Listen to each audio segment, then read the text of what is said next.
Bookish Briefs presents 1984 by George Orwell. 1984 by George Orwell opens in April of 1984. After vaguely described disastrous wars and economic collapses, the world has been divided up into continent-spanning superpowers. The novel focuses on Airstrip 1, part of Oceania. The totalitarian party rules with INGSOC, a shortening of English socialism. They do not tolerate opposition in any form, even negative thoughts about the party are a crime. At the center of the party is a mysterious figurehead who goes by the name of Big Brother. He is never seen, but is omnipresent, watching citizens from their TVs, posters, and money.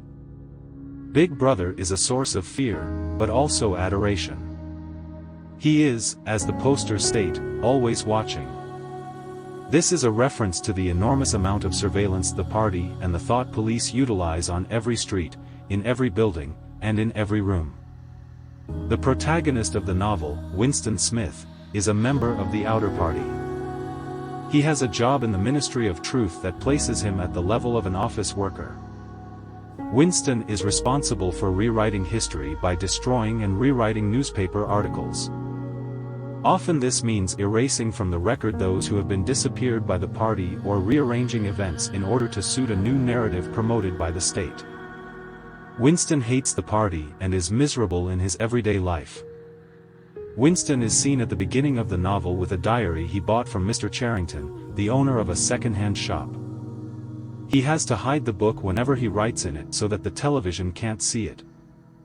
Winston meets Julia at the Ministry of Truth and initially expects that she's spying on him.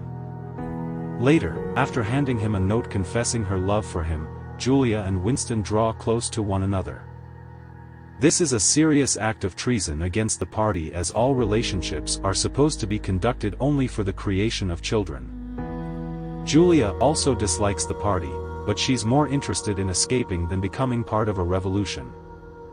Winston also speaks with Syme, someone who is working on the creation of the newest Newspeak dictionary and is responsible for erasing words from the English language. He, Winston thinks, is too smart and is, in the end, a danger to himself. Julia and Winston meet up for the first time in a room above Mr. Charrington's shop. There, Winston tells Julia about his relationship, or lack thereof, with his wife Catherine. Over the following days, Winston notices that Syme has disappeared as Winston predicted. Winston is also approached by O'Brien, his supervisor and someone who Winston thinks is a member of the group working to overthrow the party. O'Brien shares a book with Winston, The Theory and Practice of Oligarchical Collectivism by Emmanuel Goldstein. Goldstein is one of the party's main enemies and the leader of a rebellion against the state. The book informs Julia and Winston about how the party works. It inspires and confirms to Winston that the party can be defeated if the proles, or lower class, rise up. Just when Winston is starting to think that he's going to be able to join the fight against the party, it is revealed that Mr. Charrington is a member of the thought police. He turned in Winston and Julia, who are both captured and taken to the Ministry of Love. There, Winston comes into contact with other characters from the novel who have all been arrested for various reasons. O'Brien enters into the scene, revealing that he too was an agent of the state. The previous months of gaining Winston's trust were nothing more than an elaborate way of ensnaring him.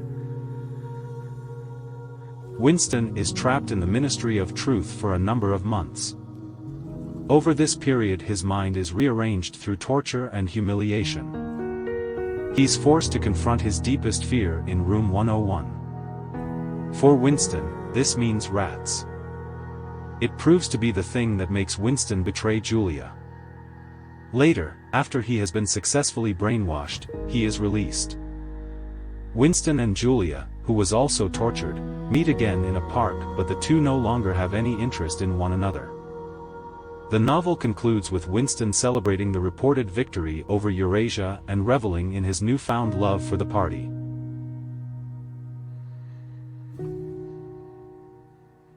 Thanks for watching. Don't forget to subscribe and leave a comment for what book you'd like to see covered next.